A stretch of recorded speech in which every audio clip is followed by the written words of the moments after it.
نماز کے بارے میں 5 مکروہ اوقات ہیں جن کا سمجھنا ضروری ہے، لیکن ان میں 3 مکروہ اوقات ایک کیٹیگری کے ہیں، 2 مکروہ اوقات ایک کیٹیگری کے ہیں۔ 3 مکروہ اوقات ایک کیٹیگری کا ہونے کا مطلب یہ ہے کہ 3 مکروہ اوقات ایسے ہیں جس میں نہ آپ کوئی فرض نماز پڑھ سکتے ہیں، نہ آپ کوئی نفل نماز پڑھ سکتے ہیں، نہ آپ اس میں سجدہ تلاوت کر سکتے ہیں، فرض نفل کچھ نہیں پڑھ سکتے۔ 3 مکروہ اوقات ایسے ہیں، ان میں سے ایک طلوع کا وقت ہے، ایک غروب کا وقت ہے اور ایک زوال کا وقت ہے۔ طلوع کا مطلب جب سورج نکل رہا ہوتا ہے مشرق سے، غروب کا مطلب جب سورج مغرب میں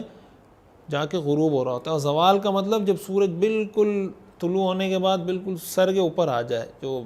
اس کے بعد وہ آہستہ آہستہ نیچے کی طرف زوال کی طرف ڈھلنا شروع ہوتا ہے۔